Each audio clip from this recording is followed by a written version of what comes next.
What's the motherfucking deal, Sauce Nation? So first and foremost, I just got to give y'all a heads up and just kind of hip y'all.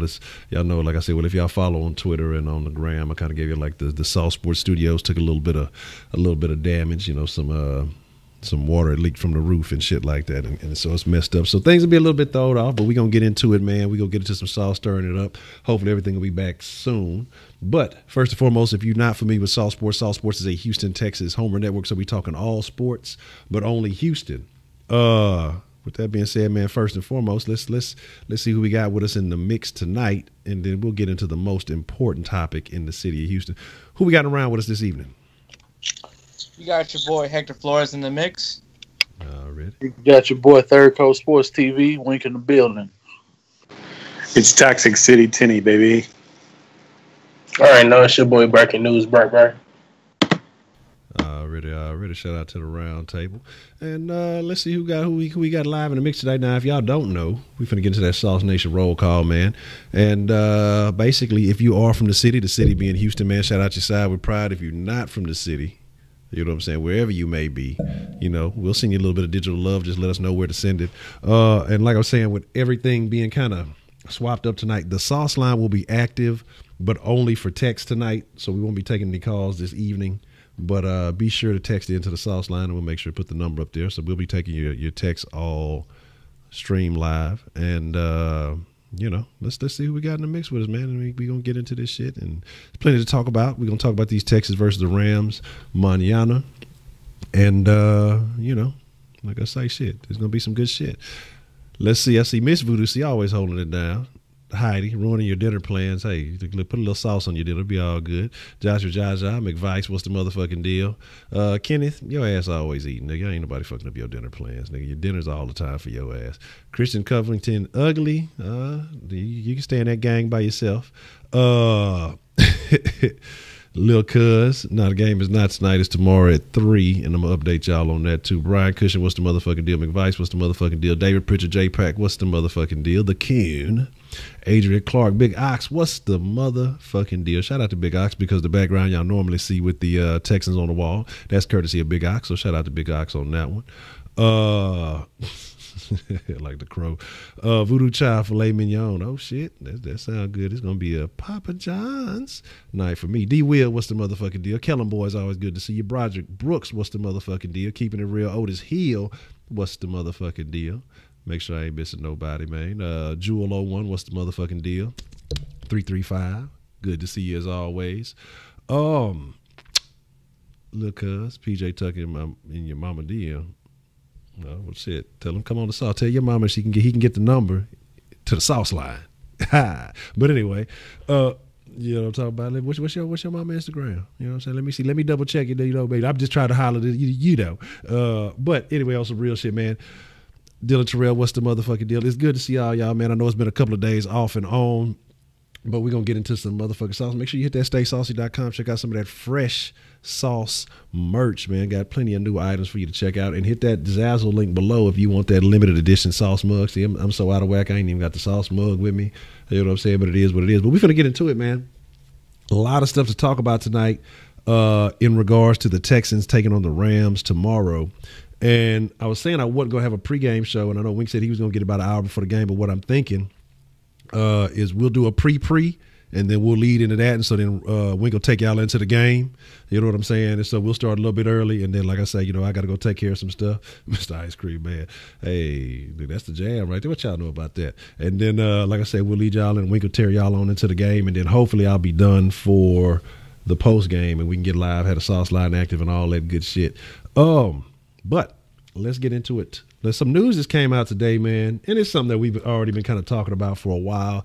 I don't think it's anything surprising to anybody, but they're saying that Deontay Foreman is most likely headed for the PUP, the puppy dog. We ain't talking about Scooby Doo. You know what I'm talking about? But headed for the pup list. And that was Scrappy was the puppy. Yeah. We ain't talking about Scrappy Doo. But that's something we've been talking about a while, because we all even said, you know, even if he was ready, you know, he needs maybe 3 or 4 weeks. But when you hit that pup list, I believe it's like a mandatory 6 weeks before you can come back. And hey, I'd rather him get that and have a couple extra time, a little bit extra weeks to heal up before, you know, he dives back into the once violent, somewhat still violent game. We'll start with B&B. It's looking like B&B, Hector, Tenney, then Wink. B&B, your thoughts on Deontay Foreman headed to the public list? Is that the best look for him, or do you think that if he's even close to ready to go early in the season, that they should just hold that roster spot for him? I'd like to know your thoughts on that.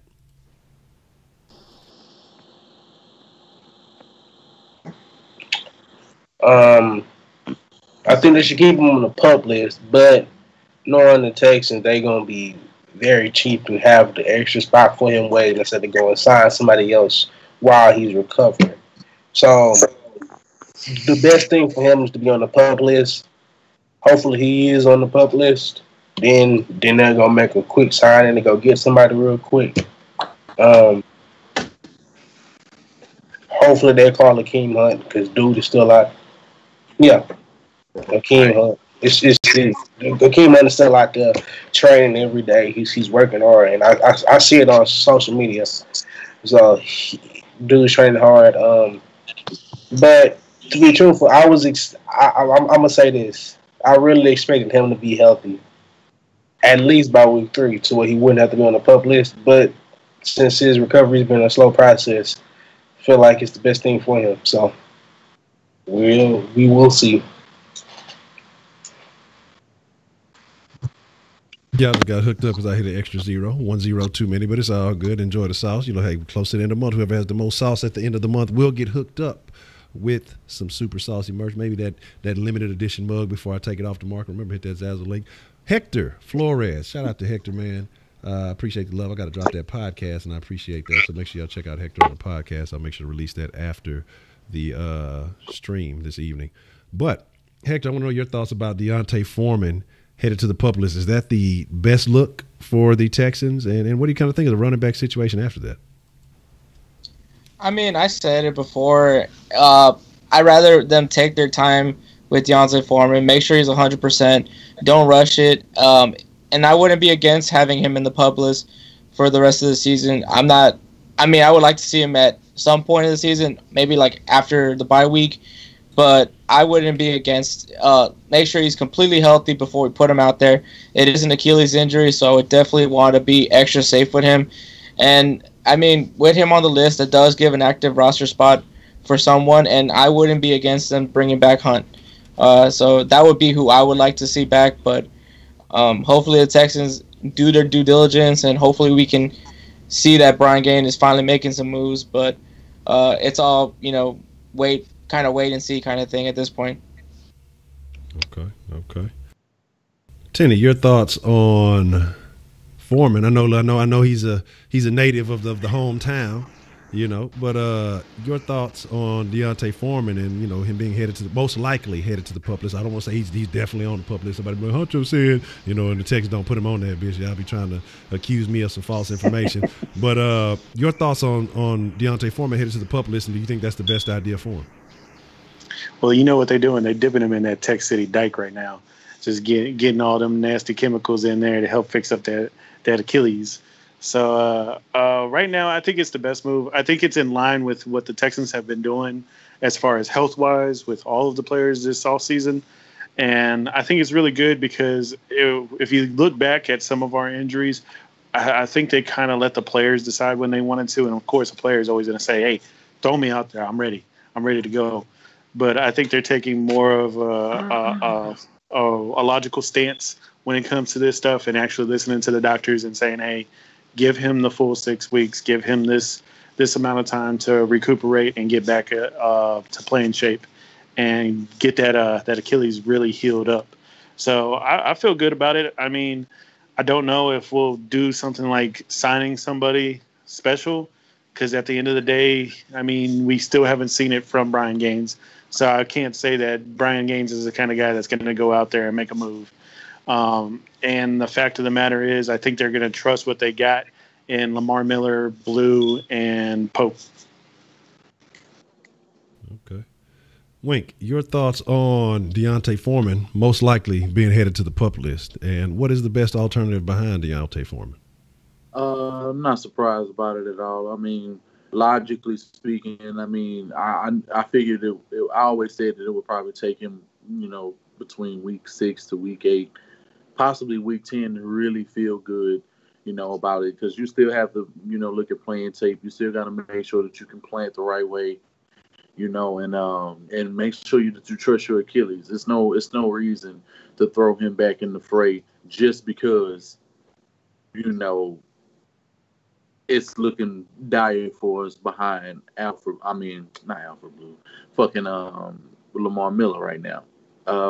I would love to reach back out to Akeem Hunt because he was a decent option and he knows how to play in this game. And him with Deshaun Watson is going to be crazy if he is to be brought back. He can do everything that Tyler Irvin has not done. He can return kicks. He's done matter of fact, he did very well for us in the return game when he was here. And he's one of them players that can get you goal line to goal line easy. So I really, really want to see this man and, what he wants to bring, because that's the only other option unless we go out and we're going to make a trade, with a team, which is looking like we probably going to possibly be able to do with a couple of positions, this and corner, and it's just depending upon how serious the team wants to be. Very interesting. Very interesting. You mentioned trade. There's a couple of trades I want to talk about here in just a few. Too much sauce.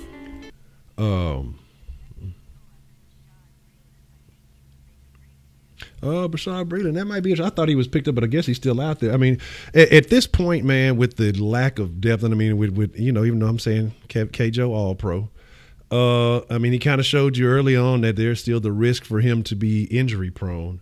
You want to hedge your bets and, see what you have on the table. And I'm trying to figure out, is there a particular reason why the Texans are trying to, hoard this salary cap money? I mean, are they expecting to pay Clowney a lot of money? Are they trying to figure out, maybe get an early deal on some of these other guys, some of these younger guys? Who knows? But I would definitely take a flyer on a corner. We missed out on DRC. You need somebody who has at least a little bit proven record behind them, because, again, if K-Joe goes out with a long-term injury, we're going to be in a bad situation. Now, what I do want to talk about is the matter of fact. My fault there. Game 3 of the preseason. We're going against the LA Rams. Now, I'm hearing that a couple of Rams linemen are going to be out. I'm hearing Gurley's going to be out. And if some of the Rams linemen are out, this is going to be Goff's first preseason game that he's actually going to get some time, some action. Clowney's going to be in, Watt's going to be in, our guys are going to be there and be healthy. But should we be really risking these guys out there if the Rams really aren't going to play a lot of their starters? If, usually the dress rehearsal, game 3, you usually see guys play about a half, sometimes a little bit more to kind of see what they're working with, trying to start getting into the spirit of the game. But, we're talking about the preseason, and I'm just sitting there thinking about it because shout out to Jay Dizzle. He sent me something earlier about Colin Cowherd, and he was just kind of making a point about, they don't do it in the NCAA, and these guys are teenagers. These guys are extremely young, and they don't get these preseason games. They don't get this practice, but they go out because, especially in the NCAA, losing one game is much more important than, in the NFL. You have playoffs, you have other things like that with divisions and things like that. If Goff and some of these other starters aren't going to play, should the Texans risk putting their players out there, their starters, their known commodities, against some guys who may be trying to make a team, some guys who may be backups who aren't going to see significant time and may be trying to make a name for themselves, and risk our starters potentially getting injured? We'll start with Wink and work our way back on that one. What are oh, shit. I ain't changed the answers on that fucking question. I misspelled it all. I'm going to re-ask that poll question. It's all fucked up. But, Wink, what is your thoughts on that about the Texans risking their starters in game 3? Should they play a significant amount of time? I think they should play anywhere between 2 to 3 series. That's not asking a whole lot. I mean, I want guys to just knock some rust off. I've been saying this. I want to see some of these guys play. I mean, I don't care about what's happening to everybody else on their team. It seems like we've pretty much kept injuries and things of that nature under wraps. Outside of Kevin Johnson going down and a concussion from Sammy Coates, which isn't even really anything to be truly concerned about. I think those guys can come back from that and be productive, hopefully. Well, at least Kevin Johnson. But everybody else, I mean, I want to see these guys play, man. I want to see just a glimpse. I don't need to see the whole story. I just want to see. I just want to see a small snippet of what is to come. You know, just a sneak preview. A sneak preview is fine. I just want to be teased a little bit. You know what I'm saying? So I'm pretty sure it's a few other fans that agree with me, and I'm pretty sure fans are also going to say, "No, don't worry about playing Clown. Don't worry about playing Mercers. Don't worry about playing the guys." And I understand their reservations for this wanting to happen, considering what's going on around the rest of the league. But I just, you know, I'm ready to see a glimpse of the finished product and what a team will look like as a whole as the ones.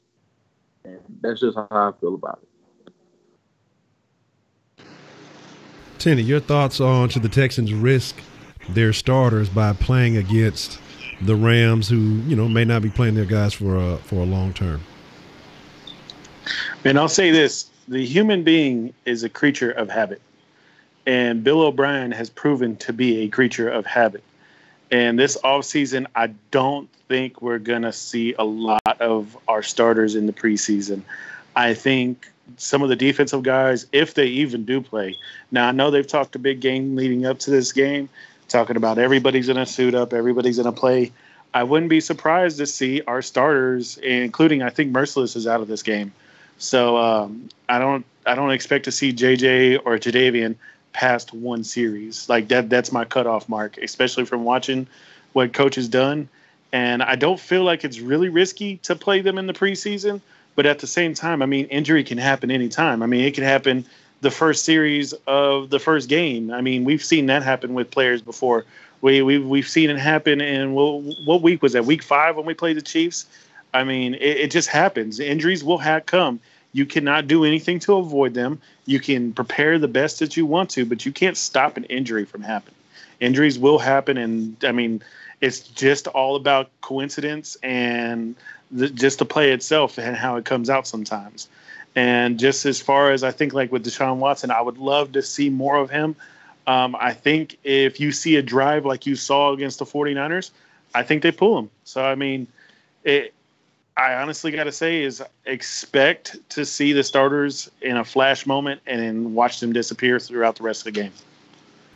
Okay. Shout out to Chandler, says on the Sauceline, says shout out to Honcho, Tenny, Hector. Wink, breaking news, Bray. It's Chandler. Always good to hear from you, Chandler. I got another text. We'll get to – hold on. Let me fix that right there. Got another text that says, here are my observations on the Pats first half. Gilmore getting abused. They're mainly doing screen passes. They're LT looking sus. That, like I say, we'll see what happens with the Pats. Like I say, a lot of things can change between now and week 1. I mean, as we've seen, a lot of stuff has already taken place. Hector, man, your thoughts on should the Texans risk their starters by playing them a half or more in the preseason game 3? I think they're gonna only play like 2 to 3 series. Even though Bill O'Brien did say all that, like if you're practicing, you're gonna suit up. And I mean, he said they're gonna suit up. He didn't say the extent of how long they're gonna play. I think it. I mean, yeah, you want to play it safe, and injuries do happen, but that's why we brought in this trainer. Was it Luke Richardson? I think that's what his name was. So I mean, that was the whole point of bringing him, was because he has some weird technique that helps prevent injuries. And I mean, we did see the Broncos being a primarily healthy team, a terrible team, but a healthy team, and so. I mean, we just got to see how it is. I do think that if they do have one good series or 1 or 2 drives where you can kind of see what you're getting from the team, which, I mean, from what we were hoping for is very good, and from what we've seen so far has been really good. So I think as long as you see that they got their fill, put them out, and then get the guys that you're still trying to figure out who's going to make the team or not, because that's what this game is more about, is the guys that are still trying to make a roster spot. So we're talking about Braxton Miller. We're talking about Kuti, if he's even going to get some reps in. So that's what this game is more important about. All right. Very good point about Kuti. We'll definitely talk a little bit more about him shortly. BNB. I need to know what you think. Should the Texans risk their starters in Game 3, or will you be having to break news if they do? I'm about to go completely on the opposite side of what everybody else said. And that's fully because I think some of the players need to get the snaps in full pads in the game mode, in the game situation. Now, although last week it kind of was like a game situation with 49ers in practice, it's a difference. That field is different from the field inside. That field is different from the field that's outside in LA. Also has to get used to being away, being on the way, being away in the atmosphere away games is for the starters.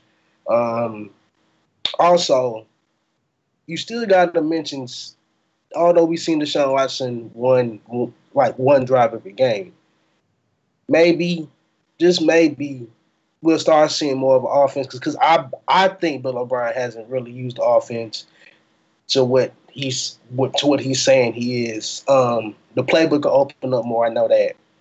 But this game will be for the Watts, the Tyrants, the Clownies, and the Kikis, for the Hopkins and Fullers, those guys that haven't gotten any preseason snaps,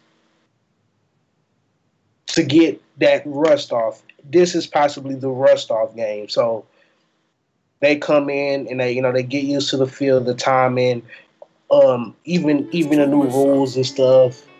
If you're having to selling get that used to ice cream, those, you got to they make need sure to it's play good. more than 2 or 3 drives, series. That's what I feel like, and I feel like that's what's going to happen with those guys. But then, of course, at the end of by second half, then you got everybody else that needs to work on getting on the roster or trying to get on a roster. But I feel like this is a game for them to get in shape and not rust off. It's the only opportunity to do so. Okay. That's very interesting. We're talking about knocking off rust. We're talking about a lot of the guys, a lot of starters have not seen much, if any, or the starters have not seen much, if any, playing time. But let's talk about that. We're talking about our stars versus some of their stars, and getting a chance to compete against some very talented players. The Rams they're pretty loaded. They got a lot of talent on both sides of the field, and I think it's a good test to see what you have. I want to know what you guys think is going to be the most interesting, singular, because I know there's a lot of interesting matchups, but pick one, the most interesting matchup that you expect to see this evening. Because, you're going to have a lot of options. I'm not going to give anything away. I'll give mine away at the end. But I want to know, each of you, we'll start with B&B. We'll work our way down the week. I want to know your most interesting matchup. If all of our starters are playing and all their starters are playing, who you see being the one to watch, or the matchup to watch.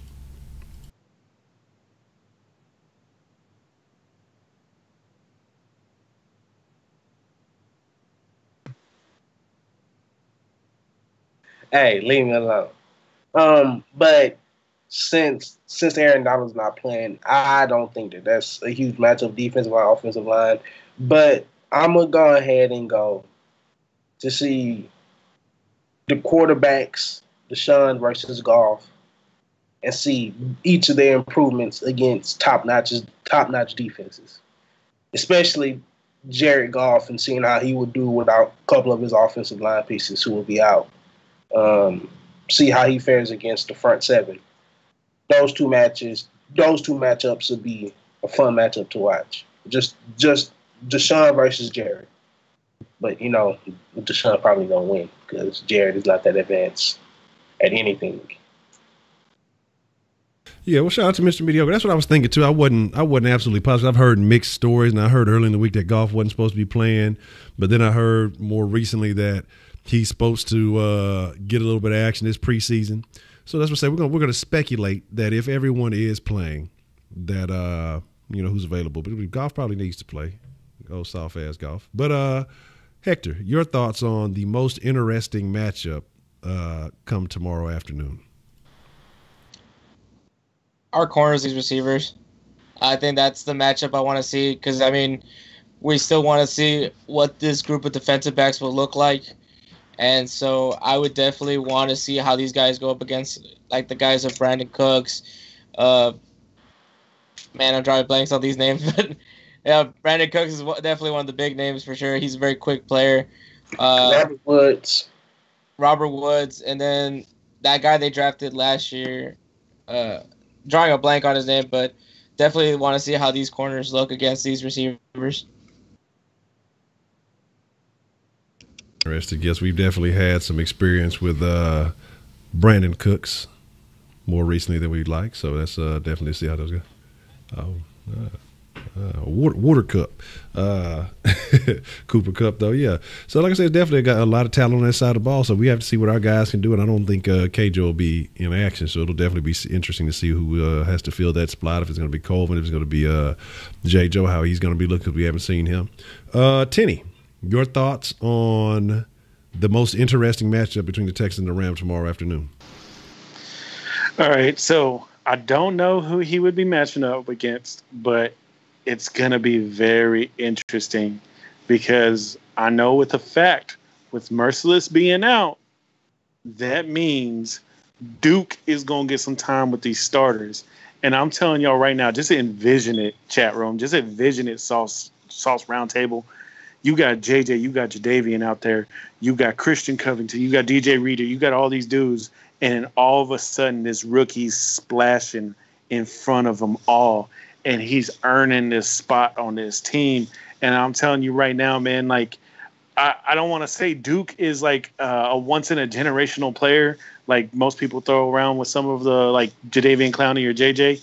But, I mean, just think of the fact that a sixth-round rookie could be walking out there on that field come tomorrow and make a splash and shut down that Rams offensive run, shut down their pass play, and force quick throws, force errors. I mean, I'm really excited, man. I mean, out of everything in this preseason, it's got to be Duke. Duke has been that fire for this team right now, and I'm excited to see what he does tomorrow and see if he can put them big boy shoes on, pull his big boy pants up, and go out there and play with the big boys. Okay. So if Duke is officially the real deal, I think we got a lot of faith in Duke, and I think Duke is going to be a name we're going to talk a lot about this season, and definitely somebody you want to keep your eye on. Had a text come in on the Sauceline asking if Kayvon Webster ever visited. I don't think so because I didn't hear anything else about him.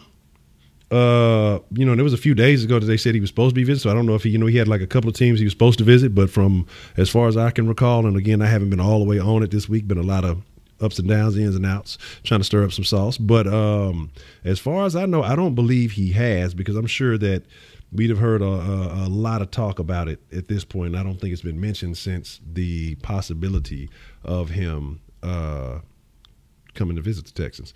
Wink, I want to know your thoughts on the most interesting matchup between the Rams and the Texans tomorrow afternoon. Man, this is gonna be a good match. Man, this is just gonna be a good game, man. Yeah.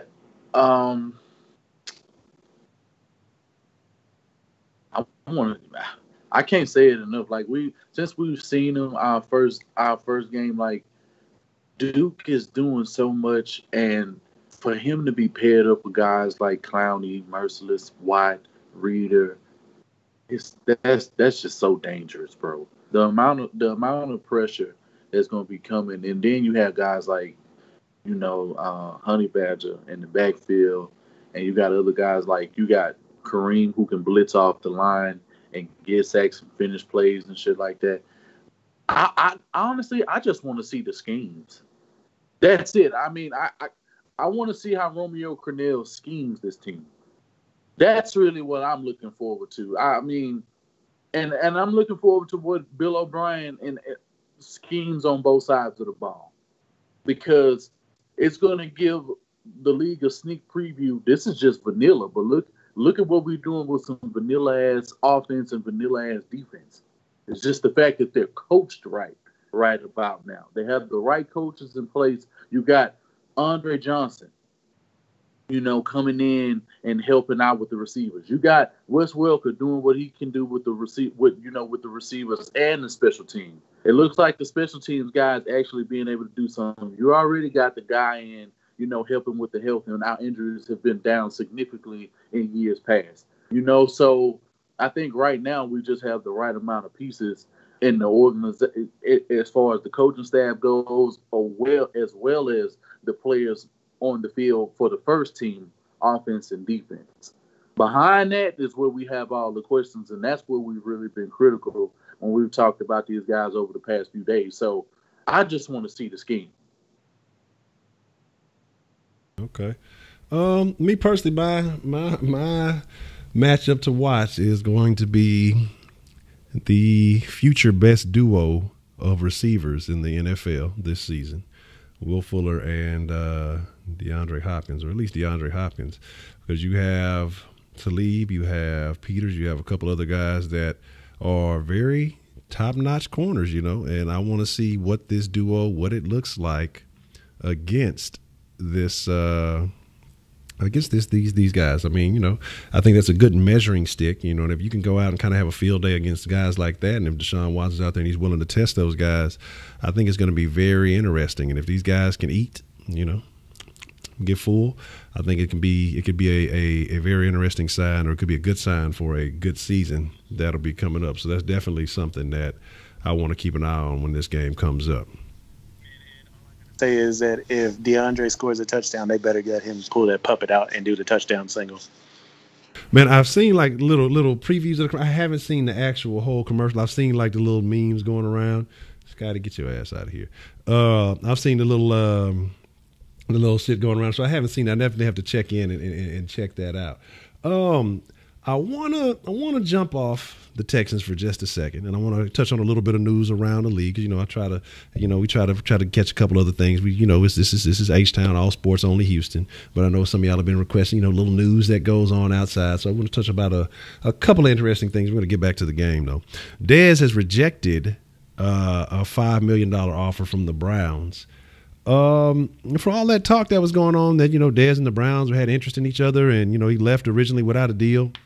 Is this something that you expected? Do you feel like Dez should be trying to have a prove it deal, or should he be happy with the $5 million? Your thoughts on that one, Wink? $5 million with Dez and how the league views him right now, when most teams are only willing and weren't willing to really pay him anything. And you mean to tell me that $5 million this year isn't enough? Like, I mean, I'm all for players getting their money.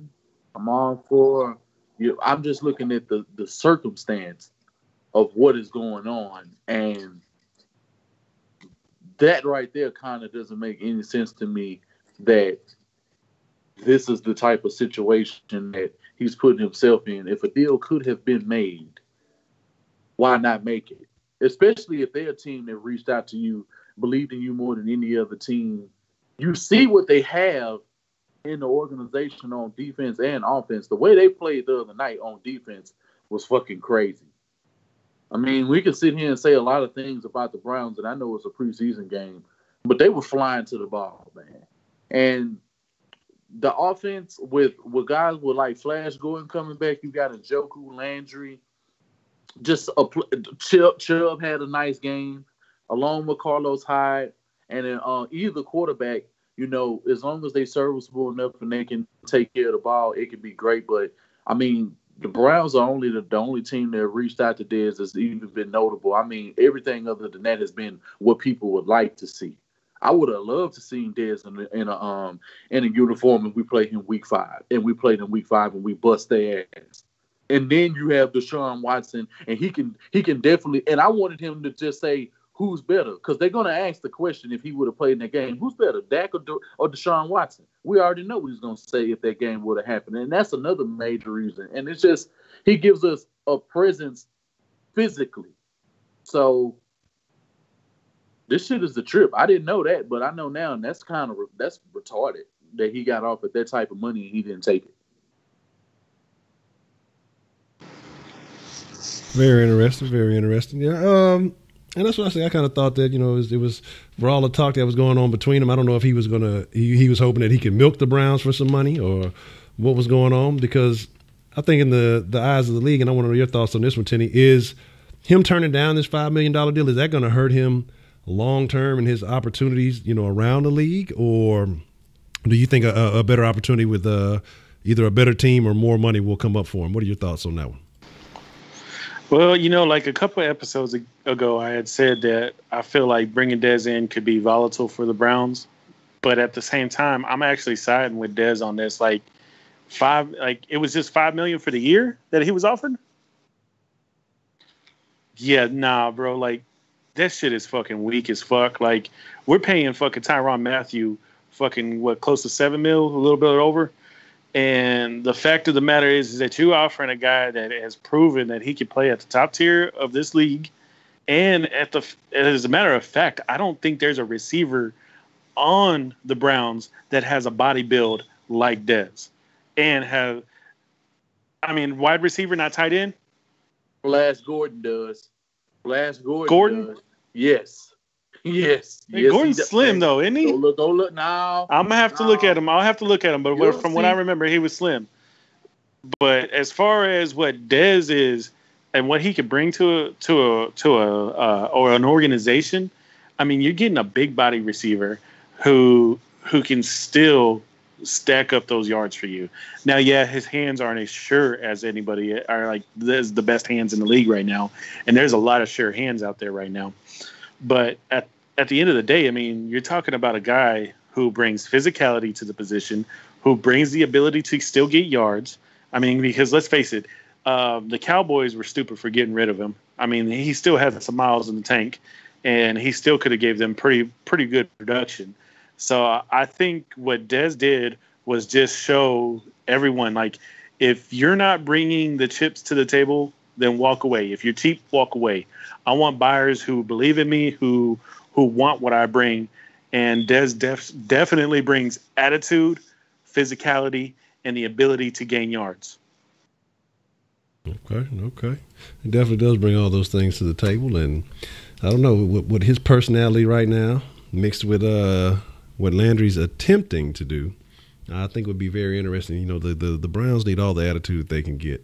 But we'll see how that pans out for him. Hector, I want to know your thoughts on Dez turning down the Browns deal. Will he find a better option, or did he probably pass up on the best opportunity that he would have this year? I'm going to say that he's going to get a better deal.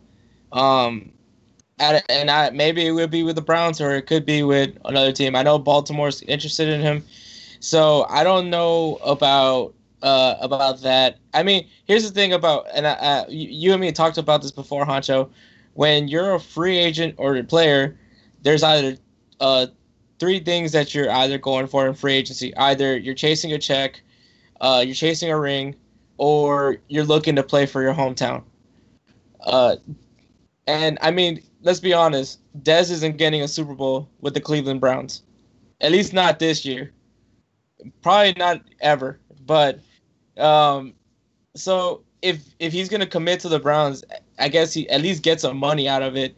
And I mean, he is still a good wide receiver, but I think he can go elsewhere. And I mean, there's still teams that need a wide receiver, so I don't think the Cleveland deal is the best he's going to get.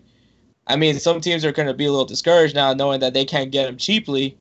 But I mean, if you're a playoff contender and you have a chance of winning Super Bowl, he might take a cheaper deal.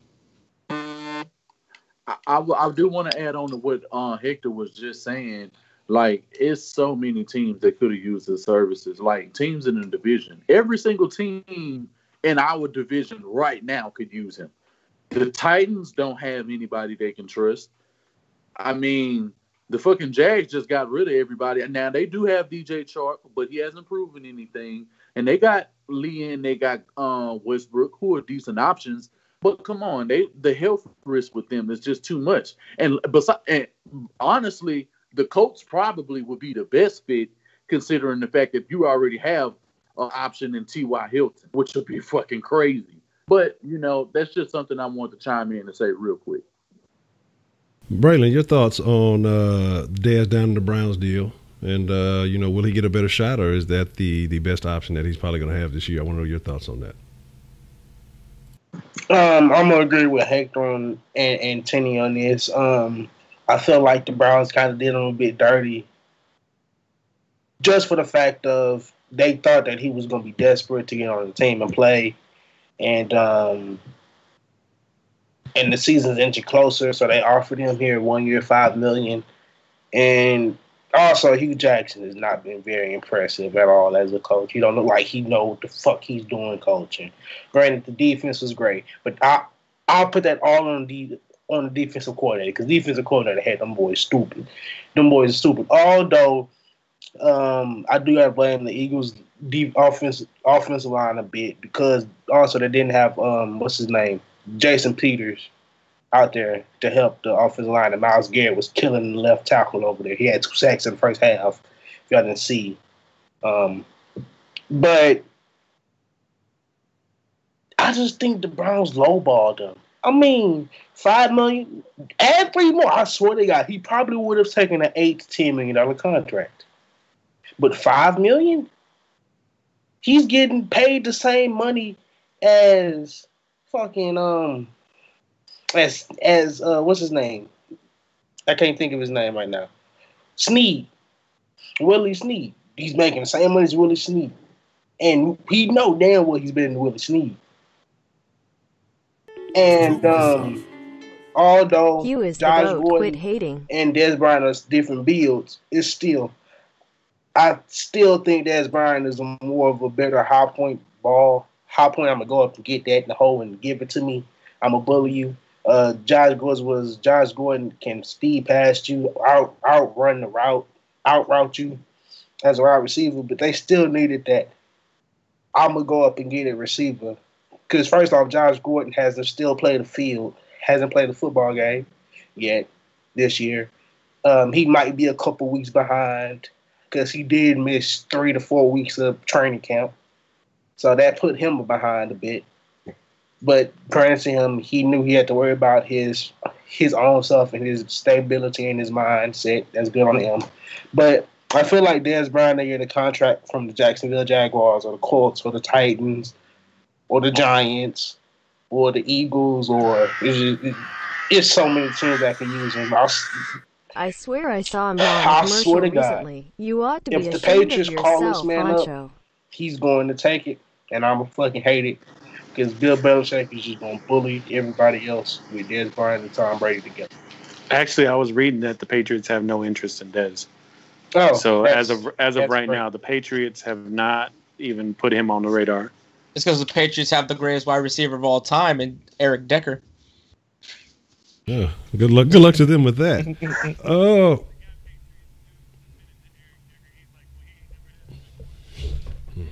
it's Eric Decker. It was Peyton Manning. I know. Peyton Manning made his career. Yeah. Here's the deal, though. There's another very interesting deal going on. There's actually a couple interesting deals.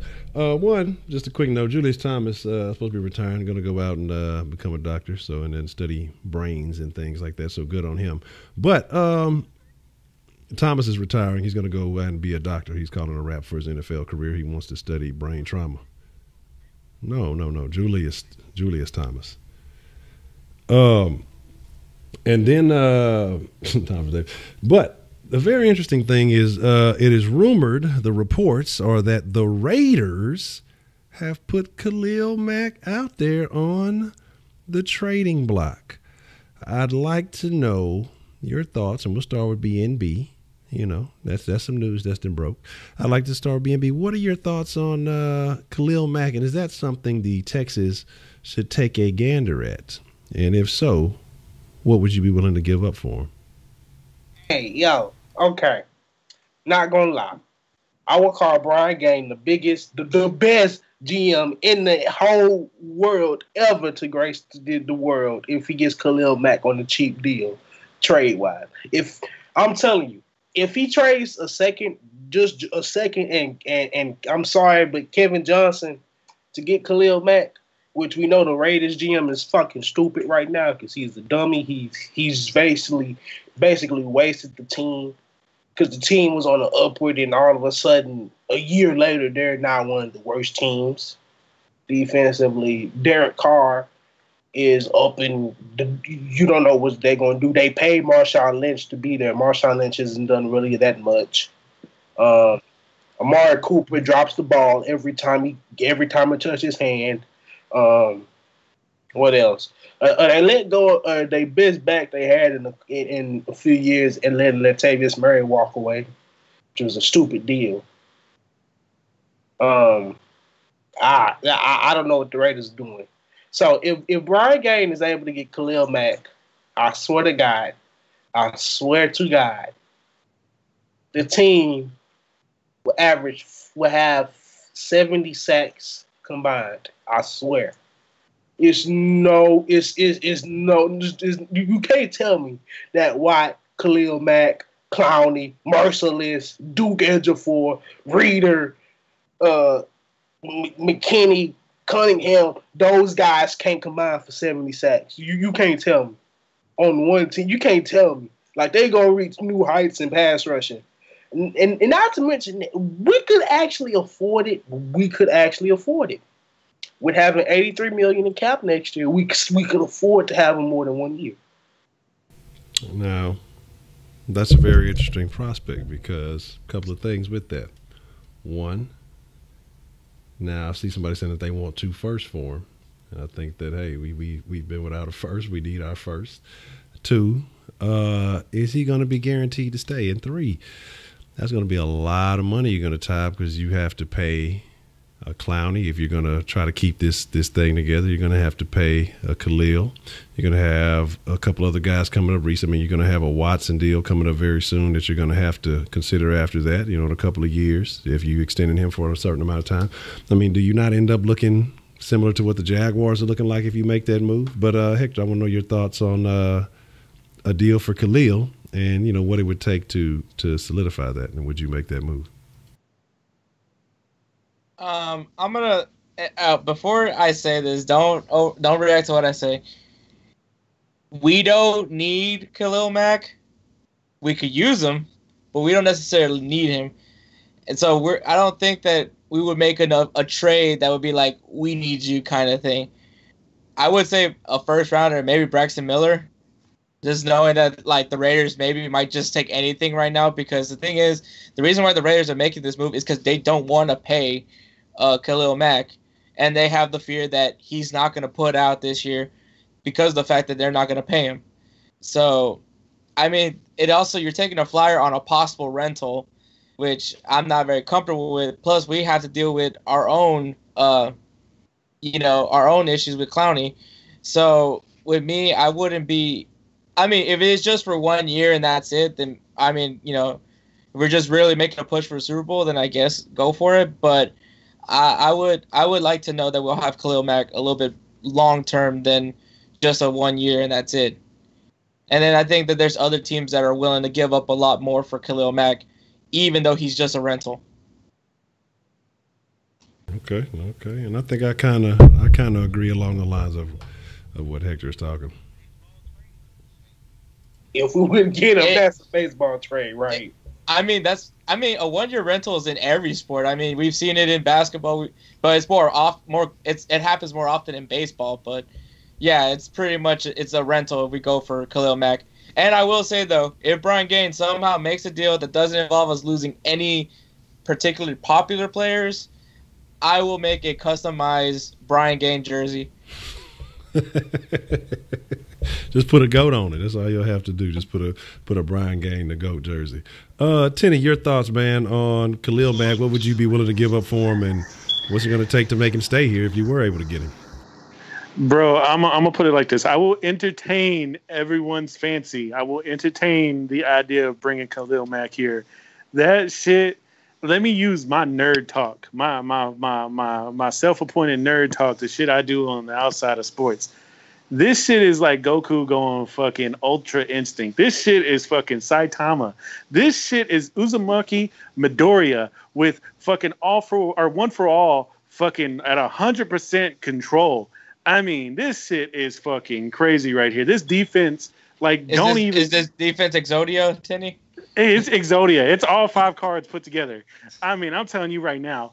Like, I'm telling you, dude, like, this defense, like, this defense gets a fucking name. It gets a fucking... we'll kick it back to the 85 Bears, and they're going to get their own song. They're fucking on MTV. They got a music video and everything. But let's get back to reality. It's a trade that wouldn't make sense, because at the end of the day, we got...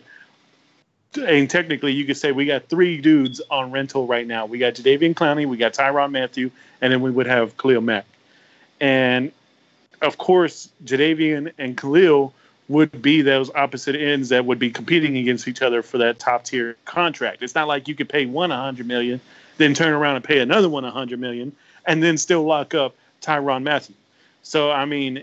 when it's all said and done, when we take our Madden cap off and we look at the current situation, yeah, it would be fun to imagine about it, to get in the shower and feel happy about it. But we really got to ground ourselves in reality and know the fact that Khalil Mack, that trade is off the table for us. But to look at the teams that are going after him, it makes football exciting to think about him going to the Packers, to think about him going to the Giants. Because we all saw what that Giants defensive line was looking like last year at the end of it all.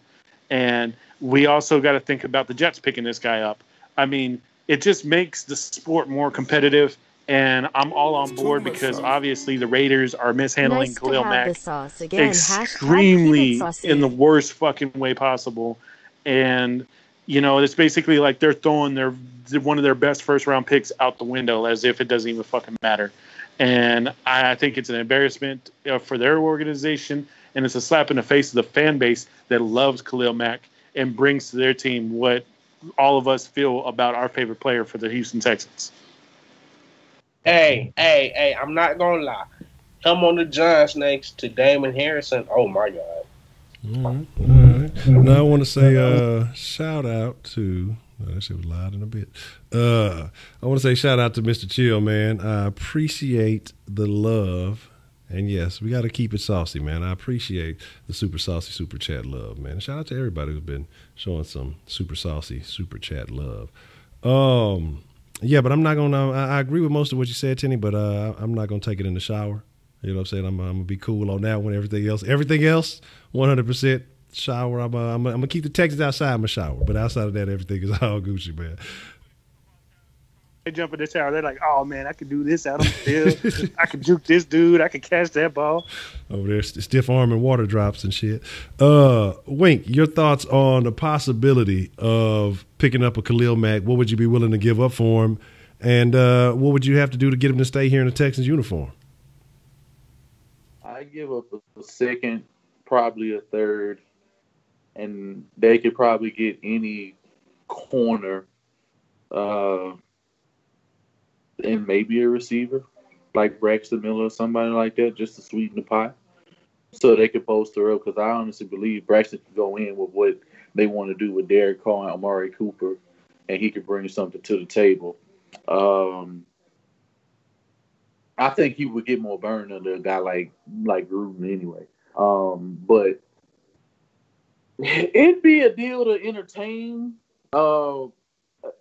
It's going to be crazy to sit here and talk about a fantasy deal when in turn, I think if he does go to another team, it's going to be for something so ridiculous. I feel like if you can get one of the most productive corners in the league, which is Marcus Peters, a great young player who's in his 4th year now, and he can be traded to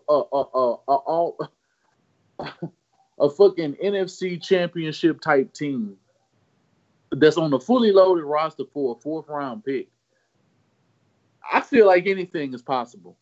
You don't get rid of those type of players for nothing. I feel like Honey Badger, if a guy like Honey Badger can be signed in free agency for $7 million, this year, just this past offseason just proved it's too much sauce. Whatever you think is ridiculous isn't ridiculous enough.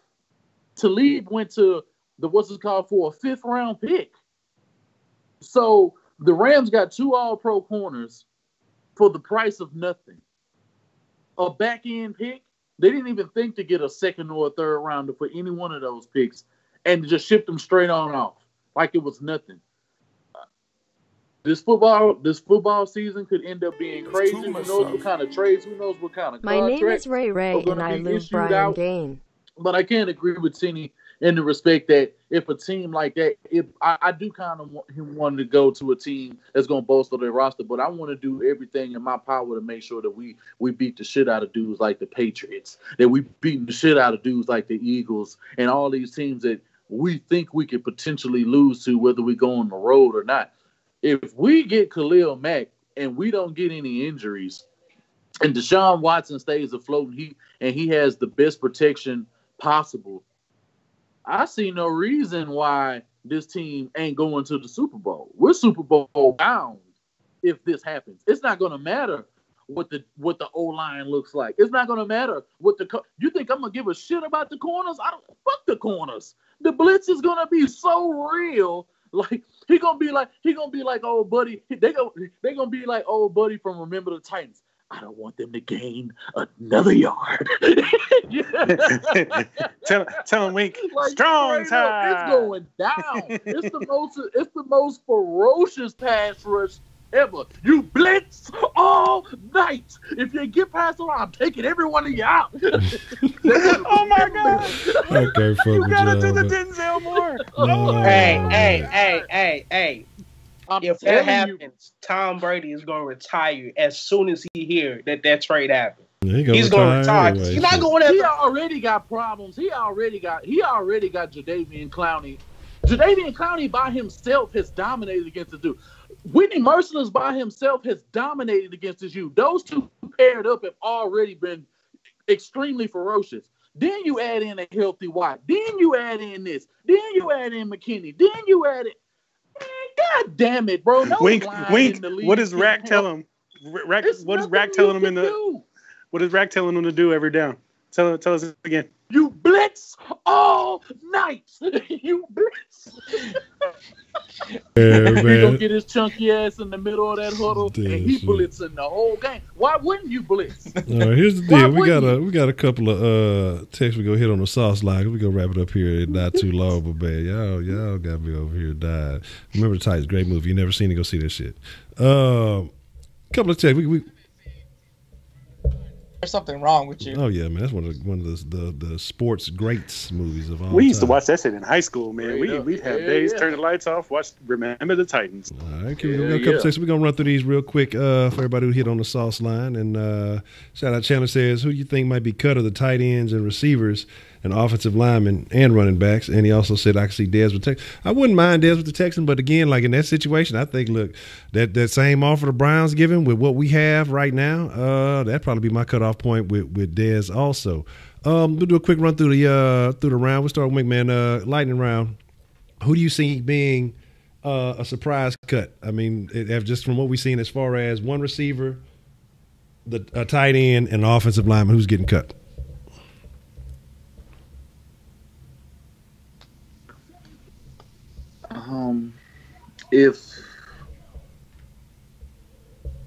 If fucking Sammy Coates was to be cut, I'd be surprised. I would. I mean, he's made plays. He's had some highlight catches in practice. He's done things in games that, as far as receivers, he would definitely be the most surprise cut. I can't say Braxton because so many people counting Braxton out anyway, so I can't, by virtue, I can't say Braxton because it wouldn't be a surprise if he was cut. Defensive player,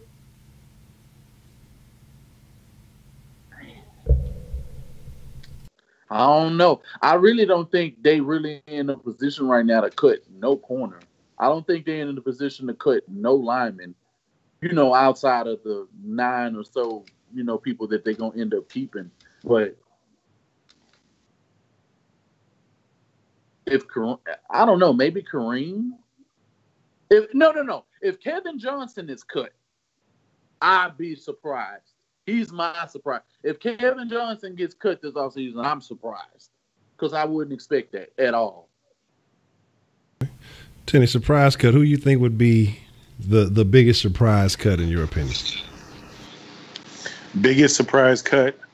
I actually got 2 cuts. I got Steven Anderson as being the big surprise cut that, like, our casual fans will be like, "What? Why did we get rid of Steven Anderson?"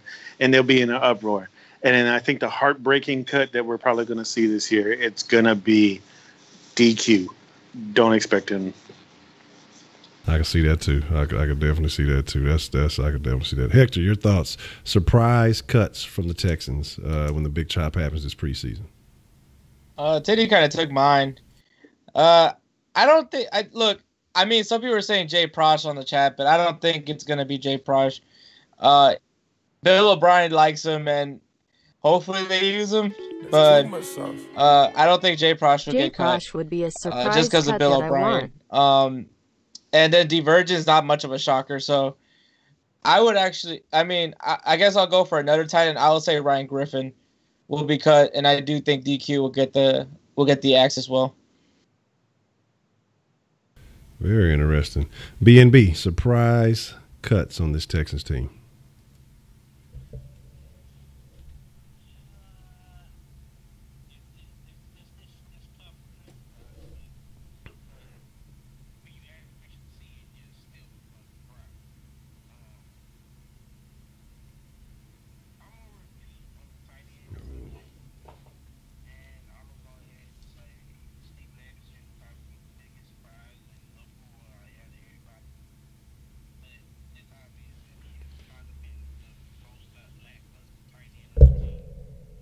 Compared to Jordan Thomas, who's been able to be able to block excellent. Jordan Akins has been able to run his routes, and, dominates at times at tight end. Although he should.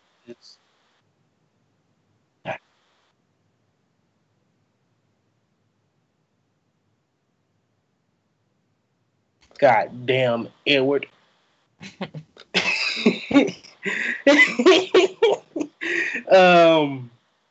I said Steven Anderson is probably going to be the biggest surprise out of everybody, just because he's been the most lackluster tight end and how everybody else has been able to do things. Ryan Griffin showed up last game against 49ers. He showed up, showed out a bit, made some nice timely catches. He showed that he can, he knows how to run his routes better. Then Jordan Akins is running his routes how he should be as a 26-year-old rookie. That's my only thing I don't like about him. He's 26. Hey. Leave my boy alone, all right? The fuck, man? Leave him alone. Hey. The fuck you gotta get 26-year-olds? He's 20, bro. He's a 26-year-old rookie. Now, when's your birthday? I'm going to get you a number 88 jersey. September 12th. You're not making that day. Yeah, that's too close. I'll catch you next year. It's too close. It's too close. I know it is. But it's going to be Ryan Griffin. Now, defensively, surprise cuts, I think it's going to be the dude from Stanford. I can't pronounce his name. Yeah, him. I just think he hasn't made enough plays. He hasn't showed up enough, and because he's a rookie, it's going to be even more harder for him to even get PT now. So I think that's going to be a big surprise cut. And knowing the linebacker core is so deep, it's even deeper now with Duke. So yeah. That's a real good point, man. I completely forgot about that dude. He has been a absolute non-factor. All right, here's the deal. We got a couple of texts, and I had one other little point I wanted to get to, but we kind of running on a little bit of a time frame here. So here's the deal. We're going to answer these real quick. We're going to run through them fast as we can. Now, the question I wanted to ask was, at this point, is Ellington a lock for the slot receiver? Because what you see a lot of with Braxton is not only has he been playing the slot, but he's been playing both outside positions. So I think that they're just trying to find somewhere to put Braxton. I think they still like him and what he's able to do. So I'm still kind of hedging my bets on him being a cut. But is Ellington basically a lock for that position? And what do you feel like happens between Kiki and Braxton, or does it matter who shows up more in this next game? We'll start with B&B. We'll work our way back to the right quick as we can. Okay, I was gonna ask that question, Edward. But I think Ellington has it locked down now, especially after last game. He's showing that he's improved, although he isn't a younger guy. Although he's one of the older receivers we have, he still has shown improvement. And I swear to God, if Deshaun Watson and him had another drive together, he would have had 100 yards receiving. It would have been that simple. He was just that good. They just could not cover him, no matter who it was. I swear to God, if Richard Sherman was out there, he was going to beat Richard Sherman. That's just how unstoppable Bruce Ellington looked last game. Braxton Miller, I do think they're trying to work him into the offense. I do actually have a feeling that they will put him at halfback sometimes, because the times he's played halfback in his career, I'm going to go back to college. He had the nastiest spin move as a halfback. Nobody has created the spin move since he's done that spin move. I'm telling you that now. And that doesn't go away. And he hasn't had any, major lower half injuries. So I think that's still there. I think that they will put him back there, and he'll work out there like how Ty Montgomery has been for Green Bay. I think that's how they want to try to use him. If he's going to play halfback, I hope he does, because that'll be his last chance with this team. Is if they have him halfback, because halfback is not that deep, or running back period is not that deep. So I think that's the biggest thing. I think that should happen for him. Lil Kiki is going to be the backup until for further notice. It doesn't look like Bruce Ellington is giving up that slot for starting receiver spot anytime soon. Ellington is a lock. Is he a lock? And where does Braxton end up? Ellington's clearly a lock. He's been a reliable target, and I think you definitely want that for your quarterback, is to always have that safety blanket receiver. We've seen every great quarterback have one. With Tom Brady having Gronk, we've seen Tony Romo have Jason Witten. So, now you see Dakota having Cole Beasley, but that's not going to last long. Bruce Ellington is a safe option when it comes to if D-Hop's covered or Will Fuller is covered, you have him. And, you can even throw Akins in the mix, but that will be more like in red zone situations. But, the thing is, between Kiki and Braxton Miller, Kiki is being groomed to be the future slot receiver for this team, because, Bruce Ellington is up there in age, and who knows how long we're going to keep him. And with the thing with Braxton Miller, he's just losing more credibility as he goes. But if he can prove himself, find value in another position, like Braylon said, in running back, that's going to be his best case. You want to try to say special teams, but Kiki is also a great option for special teams as well. So it's definitely going to be Braxton trying to find his spot in the team and definitely try to stay. Whereas Kiki, I don't think there's any concern for him.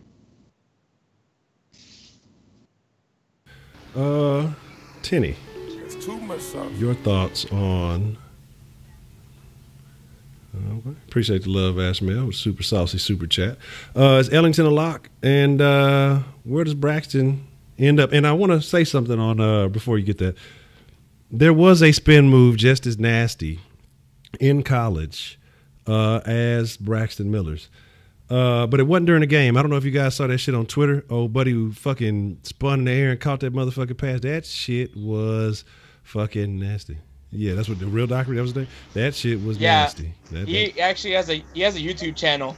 No, he's out. His scholarship's gone. So there's that. You know how they fucking do. He's graduated, and he's been trying to get a training camp situation set up for the past couple of years, but he's graduated. He graduated last year out of Oregon State. Well, his contract. Yeah. Again, NCAA gonna come back and take his goddamn contract. They're gonna be like, shit, you ain't allowed to do shit. Goddamn it. But Tenny, your thoughts on Ellington a lock, and where does Braxton end up? Ellington is a fucking lock for the slot, no matter what. He is number one at that position. I think with Sammy Coates and his concussion, leads us more to keeping that six receiver core going into this season. I think personally that you have 3 slot players. You got Ellington, you got Kiki, then you got Braxton. Now, Braxton gives us that serviceability to where he knows the system. Even though the system's been changed up a little bit, he does know the coach. He does know how to get in there and make a play now. Obviously, he's getting that separation. I doubt they really cut him, but they'll keep him to be serviceable. His future with us is still rocky, but at the end of the day, we do need somebody that can be serviceable for us to be able to spell Will Fuller and DeAndre Hopkins, because there's going to be situations where 1 or 2 of those guys might be out at the same time on a play during a series, and they just need to rest them up real quick. And I think possibly throwing 3 slot receivers out there could add a wrinkle to Deshaun Watson's game, and I wouldn't put it past Bill O'Brien to work something like that into it. Wink, your thoughts on, is Ellington a lock, and where does Braxton eventually end up with this team? I think Braxton stays on the team, but I think he'll probably be a lesser option. I think he'll probably be like a 4th to 5th option. If anything, they could probably, if they do keep him on the team, he'll get some reps here and there, but I think they'll pretty much bring him up if somebody gets hurt or he could play. I think he could play special teams. I think he would be a good returner if they would have put him back there. I think you find some value with Braxton Miller being on this team in some way, shape, form, or fashion. I think cutting him is just a horrible idea. Anybody that feels that he should go, I mean, I respect your opinion, but I just don't see any logical reason as to why you would do that, considering the amount of injuries that we sustain over the wide receiver position. You need as many players as you can, and I honestly feel like a couple of position groups for us, and I reiterated before, but I'm going to say it again. I feel like corner and wide receiver this year need to have some of the most depth. It's clear other positions like, the safety position is doing pretty good, but those skill positions, they need to be full, man, because I mean, I know we have a good staff. I know we have things going, but we have to be prepared for anything. There's no sense in scrambling at the last minute when you've had guys here, just like we kind of scrambling. We really don't Ellington know and Kiki what we're sharing doing reps this season. So some things need to transpire to make sure that this team has depth across the board versus just having guys who can play the first team. Because besides that, who's going to play behind a lot of these starters? All right, now, I know still a couple of folks who had some texts in on the Sauceline. We're going to have to wrap it up shortly, but this is what we're going to do, man. Tomorrow, because like I said, I have an appointment scheduled, and so things are going to be a little bit off, so it won't be necessarily a pregame show, but Wink will be doing a pregame show an hour beforehand. But what we'll do is, I'll say maybe an hour or so before that, before I got to catch out, we'll do a game preview, and I'll make sure to get all those texts and everybody who texted in today, because there was actually some very good comments on there. And then we'll go from there. We'll segue into Wink, and then I'll be watching Wink show as I'm going to take care of what I got to take care of. I'll be in the chat section talking shit, because y'all know y'all be talking crazy sometimes. So that's how we'll handle that tomorrow. But I want to say thank you to everybody who has texted in on Sauceline. I want to say shout out to the round table. I want to say shout out to everybody who showed some super saucy, super chat love. You guys got anything you want to say before we get up out of here? I just appreciate everybody that came through once again, man. Y'all make this shit a whole lot. Y'all make it easy for us. You know what I'm saying? We don't always agree. Y'all don't always agree with us. Y'all get to share y'all opinion. We get to share ours. But at least we know it's value one way or another. You know what I'm saying? We may talk shit back and forth, but at the end of the day, it's all love, So let's continue to have that. Make sure y'all get them lights up before this video is over, because there's no reason that we delivering sauce as often as we deliver it. And when we go back and look at these videos and them likes are piss poor, considering the amount of views that we get. So do us a favor and hit the like button. Yeah, seriously, man, I love the chat. I love it. Like, even when I'm not on the round table for a night or because of work or something and I can't get into it, I really love kicking it with y'all guys. I mean, it was fun the other night. It's been great other nights. It's fun getting hyped with y'all. It's fun going in on each other. Again, like, it's just awesome to sit there and chat with other like-minded people who tell it like it is. And whether we like the medicine we're swallowing or we're handing out that medicine that somebody doesn't like, it's awesome to have you guys show up night in and night out. Yeah, man. Just shout out to everybody. Like I said, time is valuable, and for you guys to put your time and spend it with us, that's just the best part of it all. But yeah, it's always great. Make sure you guys follow all these guys here because they always put out great content. Follow us on all our social media platforms because we try our best to stay active as possible. We always tweet back. We always hit you back on posts. We always like people's posts. And if you DM anybody, shit, I always hit everybody back. Anybody that DM me on Twitter, anybody that DM me on Instagram, man, y'all know what's going down. Y'all know I'm pretty snappy with the shit. You know what I'm saying? And we can engage in major dialogue. So y'all make sure y'all check us out. You can look us up on our social media. Just click on our name. You can click on my profile. You'll see everything I got. I'm handing out ass whoopings on Madden, and appreciate everybody who got into the Madden League. We advancing tonight, and we're gonna be going hard all weekend. And if y'all want it in mud, y'all want to get on mud squads or anything like that, shoot me a message or something like that. Shoot me an invite, and we gonna get it. How about that Flapping Bird dance by Dylan Cole? But if y'all ain't seen that, oh my God, I don't know what for that fucking funky chicken, that shit there.